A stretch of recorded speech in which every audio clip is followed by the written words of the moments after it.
Kids think vaping is cool. Vaping is the new norm. Vaping is awesome. If you don't vape, you're weird. Just makes you look like the tough guy, I guess. Breathing like a dragon. Exactly. Constantly, there's kids in the bathrooms, so it's hard to go and use the bathrooms in class. When it comes to vaping, most kids just do it because they want something to feel like they're like everybody else. Now we're seeing it cross lines where it's, everywhere from athletes to kids in the auto shop, and basically it's getting through all groups now, so.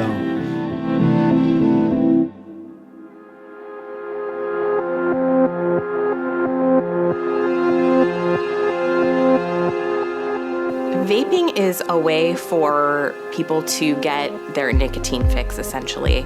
It uses a solution that contains nicotine and other flavorings and other chemicals, and then it heats it up to high temperatures and you inhale it, and that's how you absorb the nicotine into your system. I don't know what's in any of the vaping products.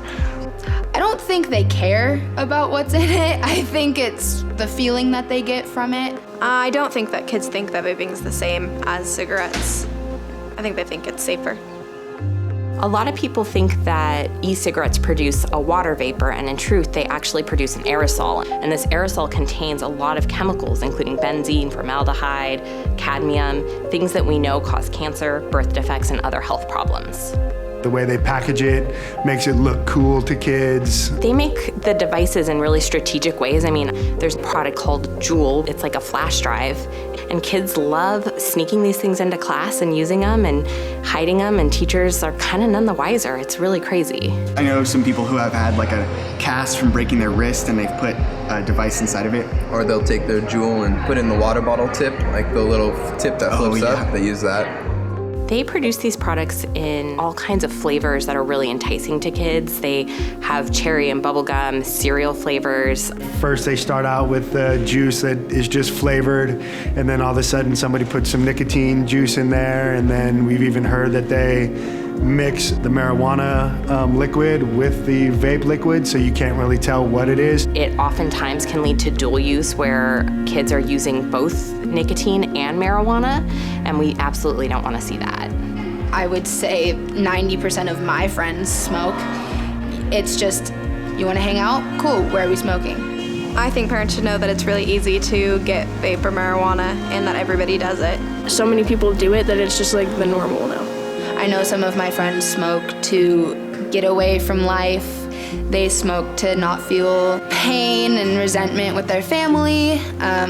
If you're going through something at home or in school, it's so much easier to just let it all go and feel nothing.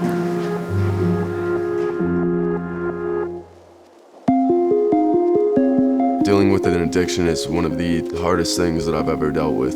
My name is Isaiah Markham, and I'm 20. So I first tried vaping because of the flavors, and it was kind of just moving on with my nicotine habit, finding another way to do it without it tasting as bad or being as gross. And it was definitely a lot easier to hide than a pack of cigarettes. So the first time I tried weed was my freshman year too as well. They had vape pen ones too, and so that kind of incorporated two things that I already did together. The first signs of Isaiah going down this path of addiction was, first he'd get really agitated, really easy. Then the grades started to slip. And then he was starting to ditch classes. And then once his GPA got to a certain level, he was kicked out of sports, which was really, really damaging to him. And I realized there was a bigger problem, and of course, we discovered he was smoking weed at that time.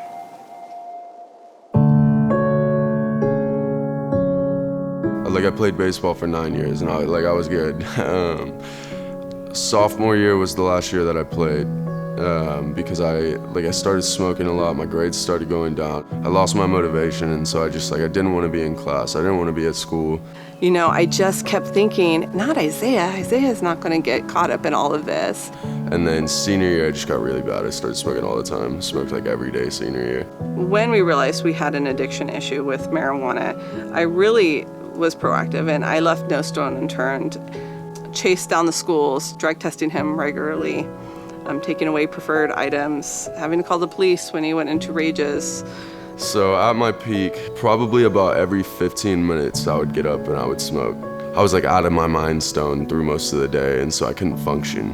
Like I couldn't do anything. I just sat at home all day. I didn't go anywhere. I didn't have any motivation. I was the mom of the star pitcher, and then all of a sudden I saw my child and I was fearful that he was gonna die. No one ever saw it coming, not my kid. And I ended up in the hospital actually with pneumonia, which was caused from like vaping and smoking weed, because all of the fluid and just smoke going into my lungs.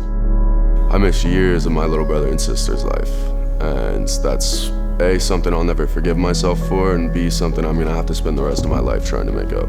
Now that Isaiah is not smoking marijuana, I feel like I have my son back. I'm seeing his personality again, his motivation, his drive to want to do things in life and have a future. I don't go to bed every night praying he doesn't die.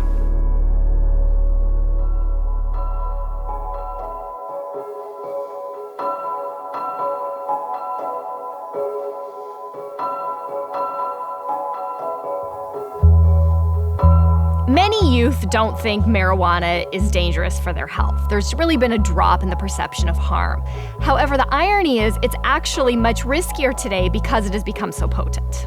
Hippies smoked weed in the 60s, and they were getting high on THC levels of 2 to 3%. But right now, the average marijuana in California, the average has 25% THC. We're worried about these high levels of THC, or tetrahydrocannabinol, because that is the chemical in marijuana that makes a person high. I think that parents are probably not as familiar with the marijuana products that are available today. The marijuana is so highly potent, and then there's the condensed versions, the oils, the honey oils, and then the edibles, which are extremely potent. We are seeing young people who are addicted to marijuana, where in the past it wasn't an addictive substance because it was not as strong as it is today. The brain is not fully developed until the age of 25.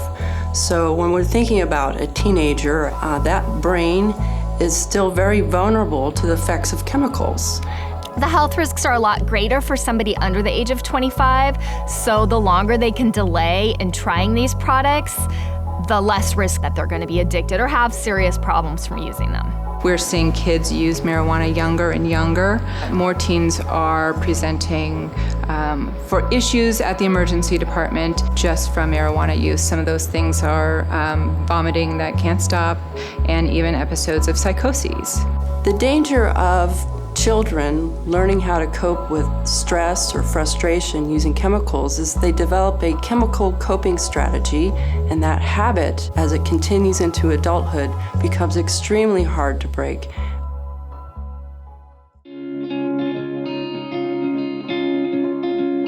Parents can feel overwhelmed when they learn all this information, but there are actually a lot of things that they can do in order to support their teens. One of the most important is to really try to keep the lines of communication open, trying to find ways where they can talk about vaping and using marijuana. Do they have friends who are doing it? What do they think about it? Make sure they're clear on what the health risks are. You have to have that relationship, at least in some way, from the beginning. Because if suddenly it's like, okay, let's go have a moment, let's go have a conversation, kids are gonna be like, what is going on?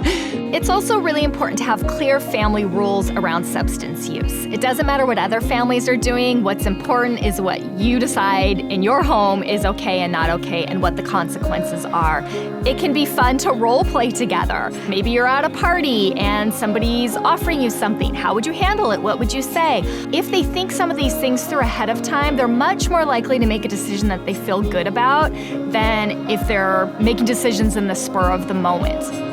Teens today, just across the board, are dealing with a lot of stress, more so than in the past. And then they're turning to things like vaping and marijuana just as a coping skill. It's easier to tune that out and not deal with it at all. And then those are the students that we see really struggling in the long term. Yeah, I think it's really important that we introduce positive coping strategies for our youth. I believe that as humans, the more healthy coping strategies we have, it just naturally, weeds out or pushes out the less healthy coping strategies. It's also really helpful to talk to your sons and daughters about what their long-term goals are. Do they want to go to college? Do they want to play sports? And how making certain choices might get in the way of those goals.